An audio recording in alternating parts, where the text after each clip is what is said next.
안녕하세요. 알기 쉬운 바이오 알바 킹입니다. 이번 시간에는 아스코 관련한 내용을 정리해서 말씀드리겠습니다. 이 아스코라는 이제 학회는 이 안에서 나온 임상 결과들은 향후 바이오 관련한 한 2, 3년 정도 되는 굉장히 중장기에 영향을 미치는 그런 결과들입니다. 따라서 이제 학회가 끝났고 이제 관심이 없을 수도 있겠지만 이 안에 이제 발표된 내용들에 대해서는 좀 정리해서 큰 흐름을 이제 압축해서 우리가 알 필요는 있다, 이런 생각이고요. 그리고 우리나라 기업들이, 많은 기업들이 임상, 이상 발표를 했습니다. 그래서 처음으로 의미 있는 유효성 관련한 데이터들을 발표했기 때문에 그 결과들에 대해서도 좀 정리해서 말씀드리도록 하겠습니다. NH증권에서 이번 아스코의 그 큰 흐름, 즉 ADC의 흐름에 대해서 아주 잘 정리를 해놨습니다. 그래서 그 안에 있는 내용들 중에서 좀 핵심되는 내용을 요약해서 설명을 드릴까 하는데요. 이번 그 아스코에서의 큰 흐름은 면역 항암제에서 ADC로 옮겨가는 그런 흐름을 읽을 수 있었다라는 게 첫 번째 가장 큰 그런 흐름이다, 이렇게 볼 수 있는데요. 우리가 이제 계속 나오는 용어가 ADC입니다. ADC는 항체하고 그 다음에 약물을 결합한 모달리티라면 특정한 바이오 기술을 의미를 하는데요. 이 항체라는 것은 특정한 항원, 그러니까 병의 그 원인을 찾아가서 결합할 수 있는 그런 능력을 가진 게 항체입니다. 그래서 항원을 찾아가는 게 항체입니다. 이 항원의 특정한 이제 저해라든가 방해를 함으로 인해서 암을 치료하는 쪽에 그런 약물이 쓰이는데요. 이게 ADC고, 이러한 ADC가 굉장히 이제 각광을 받기 시작하는 그런 흐름을 읽을 수 있었다라는 거예요. 이 ADC라는 항체 약물 결합체는 특징적인 게 다양한 암종으로 지금 확대되고 있다라는 거고요. 아까 말씀드린 대로 이 ADC는 엔티바디라는 이 항체를 발굴해야 됩니다. 즉 항원을 발굴하고 이 항원을 가서 결합할 수 있는 이 항체를 발굴하는 거죠. 그러니까 이 항원이 타깃이 됩니다.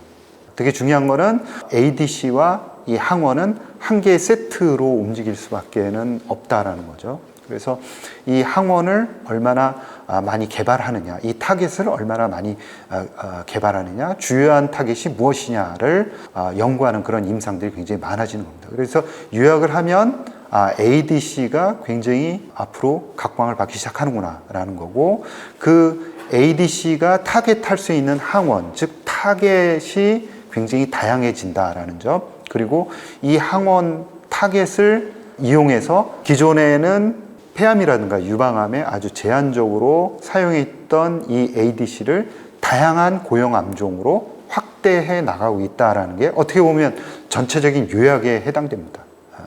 이 ADC라는 말이 어려울 수도 있는데 어떻게 보면은 하나의 모달리티로 생각을 하면은 좀 쉽게 느껴질 수도 있지 않을까, 그런 생각을 갖고요.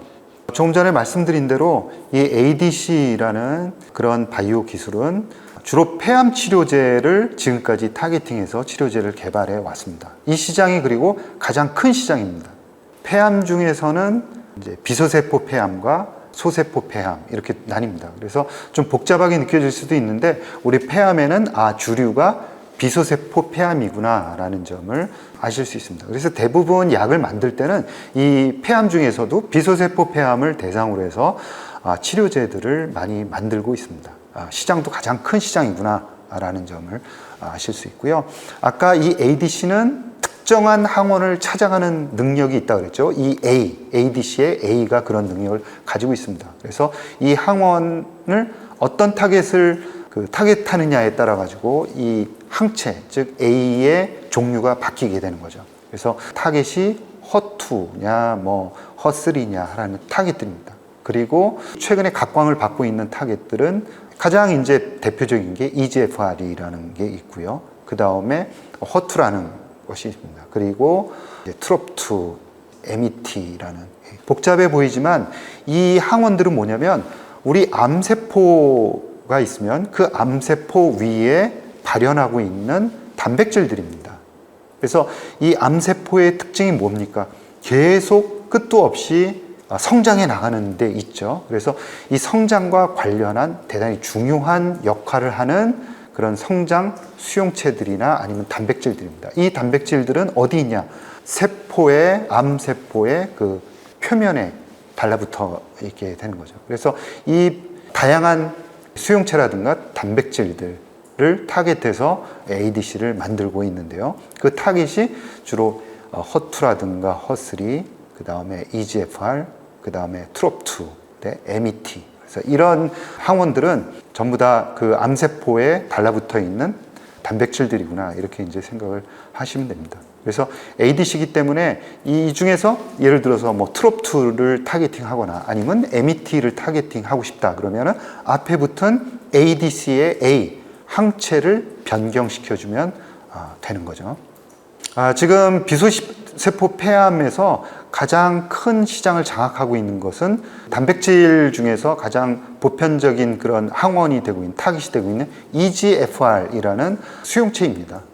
그래서 이 EGFR을 저해하는 그런 EGFR이 암의 성장과 관련해서 대단히 중요한 역할을 하는데 이 단백질을 꼼짝 못하도록 방해를 하는 거죠. 그러므로 인해서 암세포가 더 이상 성장하지 못하도록 하는 대표적인 치료제가 타그리소라는 치료제입니다.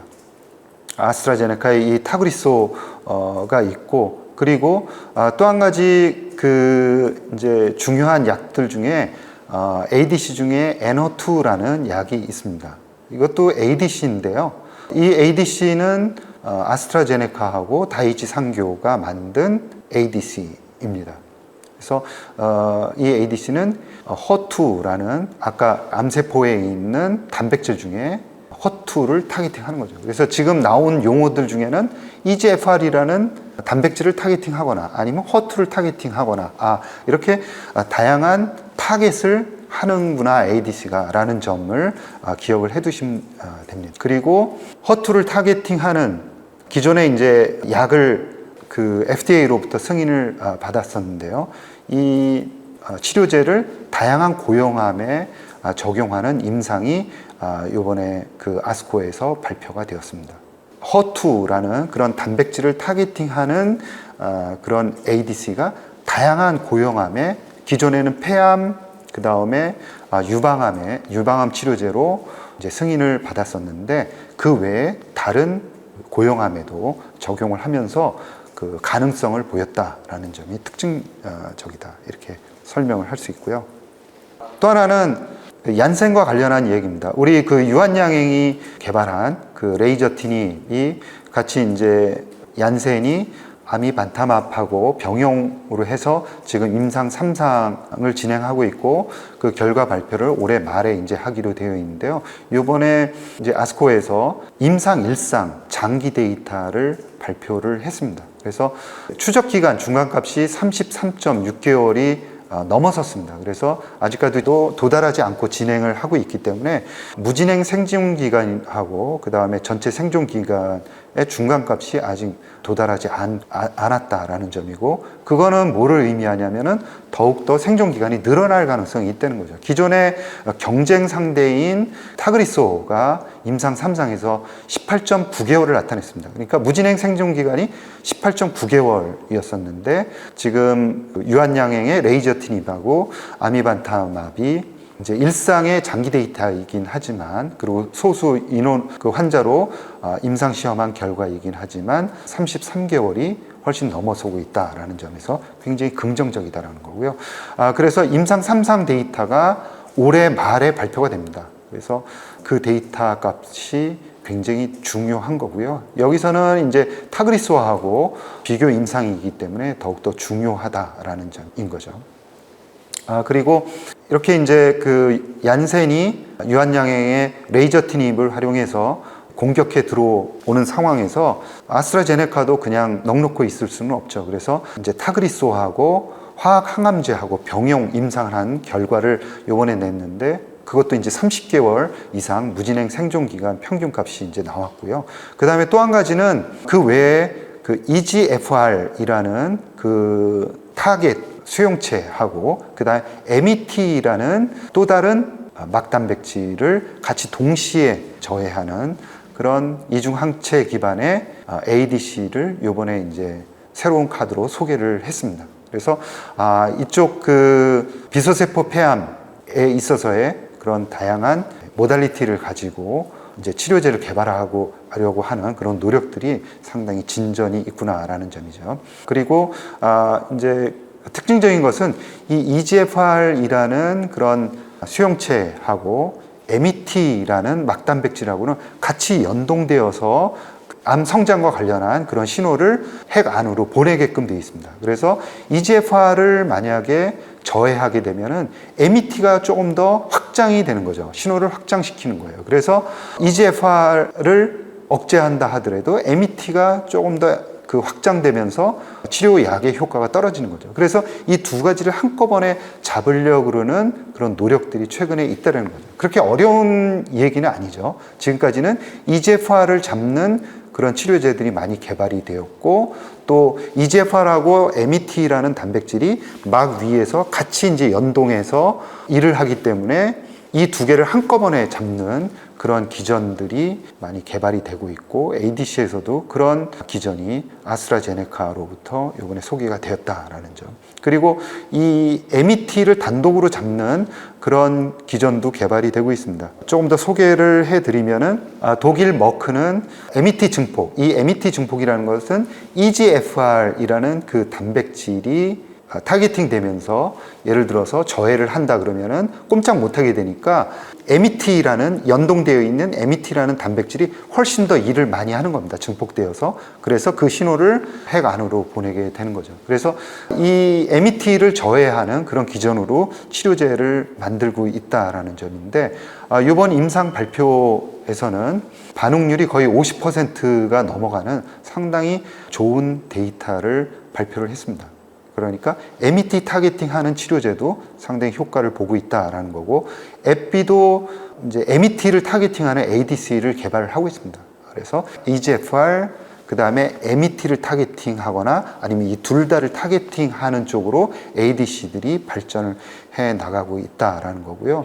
조금 전에 소개시켜드린 건 독일 머크였고, 또 미국 머크 같은 경우에는 트롭2를 대상으로 하는, 트롭2도 마찬가지로 암세포 표면에 있는 단백질입니다. 지금 제가 말씀드린 EGFR, HER2라든가 그 다음에 MET, 그 다음에 트롭2라는 이 모든 것은 암세포 표면에 있으면서 암세포의 성장과 관련한 그런 신호들을 안쪽으로 보내는 역할들을 합니다. 그래서 단백질들이나 수용체들을 가서 꼼짝 못하게 하면은 암이 성장하지 못하도록 하는 거죠. 그래서 복잡해 보이지만 그 여러 가지 단백질들을 타겟팅을 하는 겁니다. 그래서 EGFR을 타겟팅해서 하면은 변이가 내성이 생기는 거죠. 그러면서 다른 쪽이 활성화되면서 또 암이 성장을 하게 되는 거죠. 내성이 생기고 또 전이가 되는 겁니다.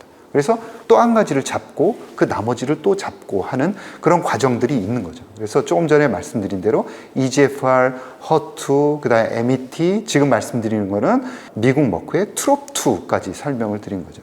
이 트롭2와 관련해서는 우리나라의 레고캠 바이오가 지금 임상 1상에 지금 준비를 하고 있습니다. 그래서 트롭2도 고형암에 많이 분비가 되는 그런 단백질입니다.